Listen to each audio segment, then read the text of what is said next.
Dear students, अपनों ने protein की संरचना देख ली थी। 4 संरचना देखी थी, प्राथमिक, द्वितीयक, तृतीयक और चतुष्क।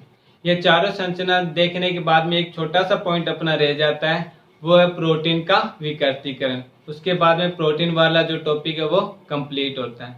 प्रोटीन का विकृतीकरण क्या होता है, तो ये आपको जो प्रोटीन चैप्टर पढ़ा रहा था, मतलब स्टार्टिंग से जब पढ़ा रहा हूँ, तो उसके अंदर ही आपको मैंने डिस्क्राइब कर दिया था, हिंट दे दिया था कि प्रोटीन का विकृतीकरण का मतलब उसके कुछ संरचना में परिवर्तन हो जाना ही होता है। लेकिन अब इसके बारे में अपने अच्छे से पढ़ेंगे कि ये होता क्या चीज है। तो फर्स्ट इसकी डेफिनेशन आती है कि प्रोटीन का विकृतीकरण कहते किसे हैं। तो प्रोटीन का विकृतीकरण का मतलब यही होगा कि जो प्रोटीन की संरचना होती है, उस संरचना को अपने को क्या करना है, परिवर्तन करना है। और परिवर्तन करना है, अगर संरचना में परिवर्तन होगा तो मतलब अपने को पता है उसकी जैविक सक्रियता में भी क्या होगा, परिवर्तन होगा। और ये परिवर्तन कैसे हो सकता है, तो अपने देखते हैं कि ये जो भौतिक परिवर्तन होते हैं, भौतिक परिवर्तन जैसे ताप हो गया, दाब हो गया और पीएच हो गया, आदि क्या होते हैं, भौतिक परिवर्तन होते हैं। भौतिक परिवर्तन, ताप मतलब क्या कर सकते हैं, उसे गर्म कर सकते हैं या फिर ठंडा कर सकते हैं। और दाब मतलब उस पर प्रेशर लगा सकते हैं या फिर प्रेशर को हटा सकते हैं। पीएच मतलब उसे अम्लीय कर सकते हैं या क्षारीय कर सकते हैं। उसके मान में अगर किसी भी टाइप से अपने परिवर्तन कर देते हैं, भौतिक परिवर्तन, ताप, दाब और पीएच, और इसके अलावा जो रासायनिक परिवर्तन होते हैं, रासायनिक परिवर्तन कैसे हो सकते हैं, लवण मिलाने पर या कोई रासायनिक कारक की उपस्थिति से। तो ये चारों यानी ये दोनों कंडीशनों जब अप्लाई कर देते हैं किसी प्रोटीन पर, यानी प्रोटीन में भौतिक परिवर्तन कर देते हैं और रासायनिक कारक जैसे कोई लवण हो गया, अम्ल हो गया आदि की उपस्थिति से क्या हो जाती है, जो प्रोटीन की प्राकृतिक संरचना होती है वो क्या हो जाती है, प्राकृतिक संरचना में बिखराव आ जाता है, या फिर अपने कह सकते हैं कि प्राचीन यानी प्राकृतिक जो संरचना वो क्या हो जाती है, विकृत हो जाती है। मतलब उसकी संरचना में परिवर्तन हो जाता है, उसे अपने क्या कह देते हैं, प्रोटीन का विकृतीकरण कह देते हैं। प्रोटीन का विकृतीकरण ही कह देते हैं। मतलब प्रोटीन की संरचना में ताप, दाब और पीएच के परिवर्तन से या किसी लवण या रासायनिक कारक के उपस्थिति से उसकी संरचना में परिवर्तन होना, बिखराव आना ही क्या कहलाता है, प्रोटीन का विकृतीकरण कहलाता है। और प्रोटीन का ये विकृतीकरण होता है, इससे क्या होता है, उसकी जैविक सक्रियता भी क्या हो जाती है, नष्ट हो जाती है। जैविक सक्रियता भी क्या हो जाती है, नष्ट हो जाती है।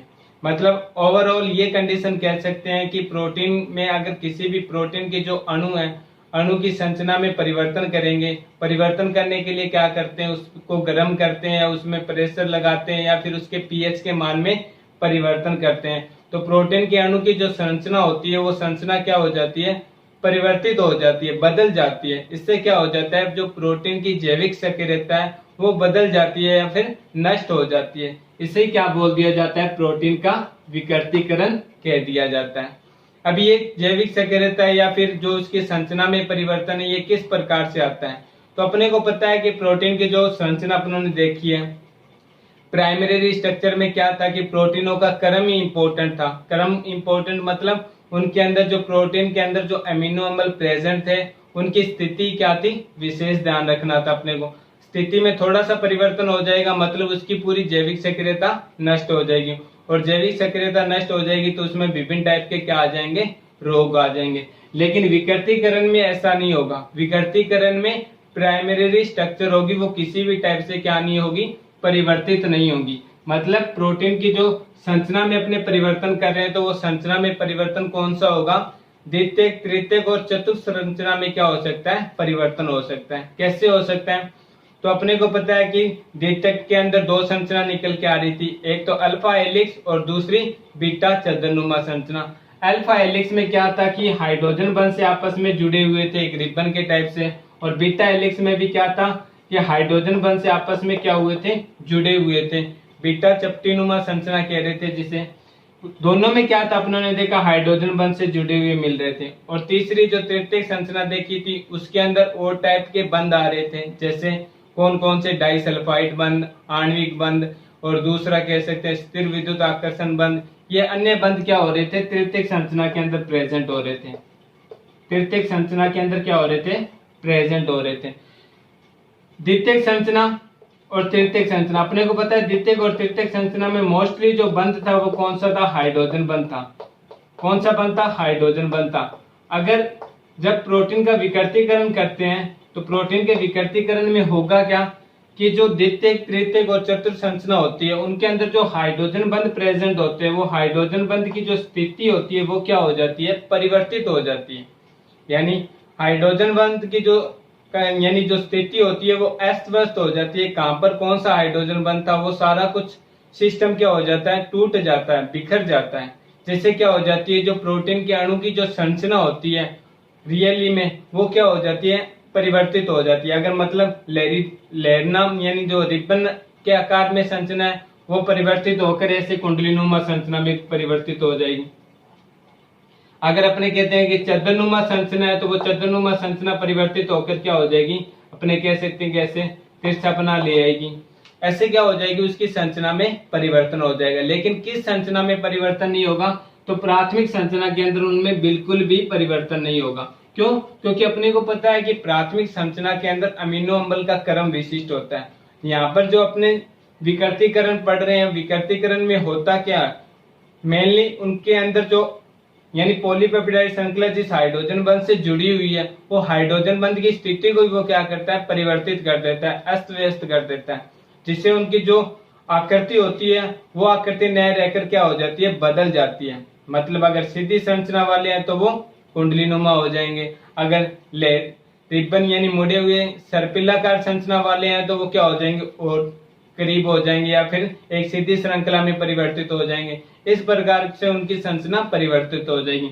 अगर प्राथमिक संरचना में परिवर्तन होता है तो अपने को पता है कि प्राथमिक संरचना में परिवर्तन करना है तो अमीनो अम्लों की स्थिति में परिवर्तन करना होगा, और ऐसा ये पॉसिबल करते नहीं है। क्यों? और अगर ये भी हो जाता है तो अपने को ये भी पता है कि प्राथमिक संरचना में किसी भी टाइप से परिवर्तन होता है तो शरीर के अंदर किसी न किसी टाइप का रोग आ जाएगा। रोग आने के कारण क्या हो सकती है? व्यक्ति की मृत्यु भी हो सकती है। तो विकृतीकरण की जो प्रोसेस होता है, जो प्रक्रिया होता है, उसके अंदर ओनली प्राथमिक संरचना को छोड़कर प्रोटीन की जो द्वितीयक, तृतीयक और चतुर्थ संरचना होती है उनमें ही क्या होता है? परिवर्तन होता है। जैसे यहाँ पर मैंने लिख रखा है कि इन परिवर्तनों में हाइड्रोजन बंध की स्थिति अस्त व्यस्त हो जाती है तथा प्रोटीन अणु अनियमित, अकुंडलीकृत होकर अधिक टेढ़ी-मेढ़ी आकृति में परिवर्तित हो जाते हैं। विकृतीकरण की प्रक्रिया में प्रोटीन की द्वितीयक व तृतीयक संरचना ही परिवर्तित होती है, प्राथमिक संरचना नहीं। नहीं का मतलब प्राथमिक संरचना परिवर्तित नहीं होती है। ये मेनली अपने को ध्यान रखना है। कहीं ऐसा ना हो जाए कि आपसे पूछ लिया जाए कि प्रोटीन का विकृतीकरण कर रहे हो तो प्राइमरी स्ट्रक्चर में परिवर्तन होगा या नहीं होगा। क्वेश्चन में भी ये पूछता है वो हमेशा कि विकृतीकरण किसे कहते हैं, प्राथमिक संरचना में विकृतीकरण क्यों नहीं होता, द्वितीयक व तृतीयक संरचना में परिवर्तन होने से क्या कुछ अपने क्या कर सकते हैं? निष्कर्ष निकाल सकते हैं। इसके कोई 2 एग्जाम्पल दीजिए। इस टाइप से हमेशा लगभग क्वेश्चन पूछ लिया जाता है एग्जाम के अंदर। तो ये ध्यान रखना कि प्राइमरी स्ट्रक्चर में किसी भी प्रकार से कोई परिवर्तन नहीं होगा। ओनली क्या होगा? द्वितीयक, तृतीयक और चतुर्थ संरचना के अंदर जो हाइड्रोजन बंध प्रेजेंट है उनकी स्थिति क्या हो जाएगी? परिवर्तित हो जाएगी। और स्थिति परिवर्तित होने के कारण जो प्रोटीन की रियल संरचना थी वो अनियमित होकर, कुंडलीकृत होकर क्या हो जाएगी? एक ढेरनुमा संरचना बना लेगी, टेढ़ी मेढ़ी संरचना बना लेगी। इसे क्या बोल देते हैं? अपने प्रोटीन का विकृतीकरण कह देते हैं। एग्जाम्पल के तौर पर जैसे अंडे को उबालते हैं तो अंडे को उबालने पर उसकी सफेदी में क्या हो जाता है? परिवर्तन हो जाता है। अंडे को उबालते हैं तो अंडे की सफेदी में क्या हो जाता है? परिवर्तन हो जाता है। कैसे? तो अपने को पता है कि अंडे के अंदर कौन सा प्रोटीन प्रेजेंट होता है? तो एल्बुमिन नामक या मीन नामक जो प्रोटीन होता है वो प्रेजेंट होता है। जैसे अपने क्या कर रहे हैं? उबाल रहे हैं, मतलब उबालने का मतलब उसके ताप में परिवर्तन कर रहे हैं, और ताप में परिवर्तन कर रहे हैं तो मतलब प्रोटीन का विकृतीकरण कर रहे हैं। यानी अंडे को उबाल के देख लो, उसकी जो सफेदी है या फिर वो पिघली हुई अवस्था में आ जाएगा, फिर अंडा अपने क्या कर सकते हैं? नहीं बना सकते। ये प्रोटीन का क्या होता है? विकृतीकरण होता है। उसी प्रकार से दूध के स्कंदन तथा अपक्षेपण में, स्कंदन तथा अपक्षेपण का मतलब यही है कि दूध से अपने क्या करना? पनीर का निर्माण करना है, या फिर दूध से अपने क्या करना? दही का निर्माण करना। दूध से अपने को पनीर बनाना है तो उसके अंदर थोड़ा सा टार्टेरिक अम्ल या स्कॉर्बिक अम्ल मिला देते हैं। जब दही का निर्माण करना होता है तो इसमें क्या कर देते हैं, अपने लैक्टिक अम्ल की थोड़ी सी मात्रा मिला देते हैं। ज्यादा मिला देते तो वो पनीर के अंदर कन्वर्ट हो जाते हैं। ये सारे क्या होते हैं, प्रोटीन का विकृतीकरण ही में काउंट किए जाते हैं। क्योंकि प्रोटीन जो दूध होता है, दूध के अंदर कौन सा लिक्विड प्रोटीन प्रेजेंट होता है, और जब वो पनीर या दही के अंदर कन्वर्ट हो जाता है तो वो प्रोटीन कौन सा हो जाता है, फोरस प्रोटीन में कन्वर्ट हो जाता है। तो ये प्रोटीन के विकृतीकरण में ही काउंट किया जाता है। और एक सिंपली इनको दो डिवाइडों में भी क्या किया गया है, क्लासिफिकेशन भी किया गया है। कौन से दो, तो अपने कह सकते हैं एक तो उत्क्रमणीय प्रोटीन और दूसरा अनुत्क्रमणीय प्रोटीन। उत्क्रमणीय प्रोटीन और दूसरा अनुत्क्रमणीय प्रोटीन। एक तो होता है उत्क्रमणीय,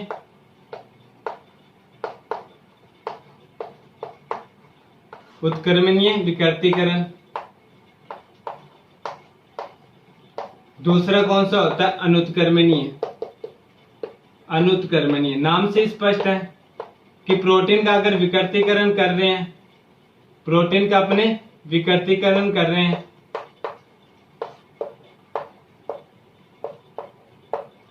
प्रोटीन का क्या कर रहे हैं, अपने विकृतीकरण कर रहे हैं। अगर उस प्रोटीन के विकृतीकरण करने के बाद में पुनः वही प्रोटीन अपने क्या कर लेते हैं, प्राप्त कर लेते हैं, तो उस प्रकार के विकृतीकरण को क्या कह देते हैं, उत्क्रमणीय विकृतीकरण कह देते हैं।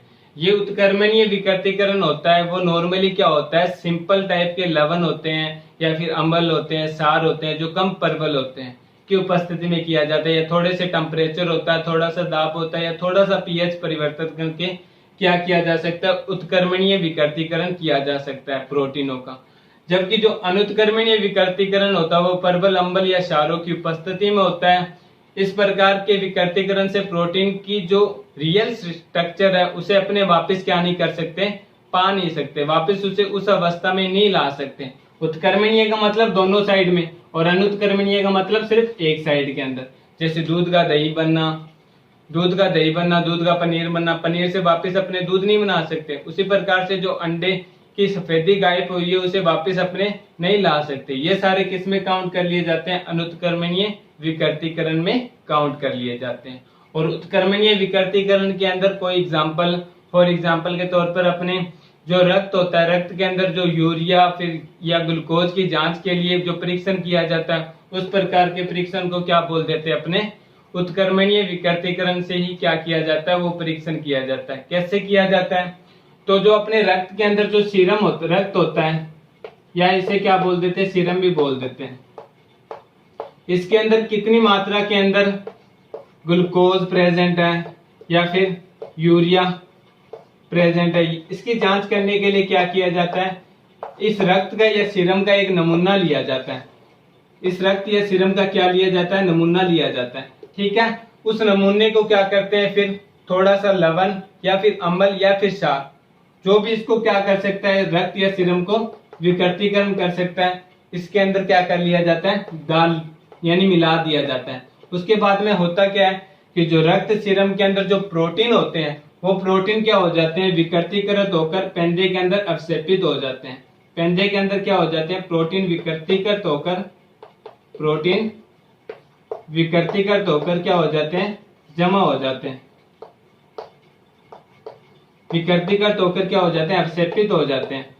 अवक्षेपित का मतलब कि ये पेंदे में जमा हो जाएंगे, और शेष जो रहा हुआ है लिक्विड उसको क्या कर लिया जाता है, फिर अलग कर लिया जाता है। फिर ये रक्त के अंदर जो अपने को जांच किसकी करनी है, यूरिया और ग्लूकोज की जांच करनी है, उसको क्या कर लेते हैं, उसकी जांच कर लेते हैं कि रक्त के अंदर कितना यूरिया या फिर ग्लूकोज प्रेजेंट है। तो यहाँ पर इसका क्या किया जाता है, उपयोग किया जाता है। कौन से, तो उत्क्रमणीय विकृतीकरण का ये एग्जाम्पल है। और आपसे पूछ ले कि जो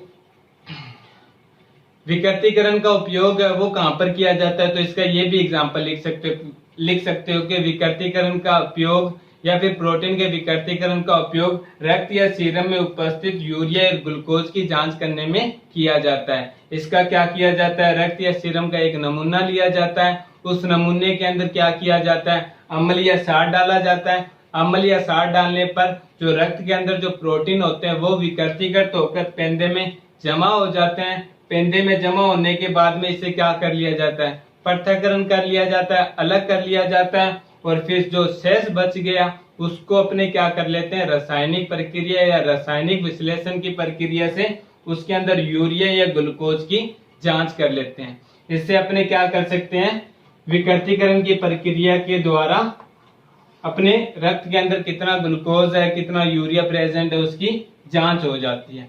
ये विकृतीकरण का उपयोग था। तो ये विकृतीकरण की डेफिनेशन, उसके बाद में विकृतीकरण की दो यानी इंपॉर्टेंस, यानी कहाँ पर ये यूज किया जाता है, फिर विकृतीकरण के अंदर कौन सी संरचना परिवर्तित होती है, विकृतीकरण किस प्रकार से होता है, ये ध्यान रखना, क्योंकि ये क्वेश्चन अब हमेशा ही क्या करता है, एग्जाम में पूछता है। ठीक है।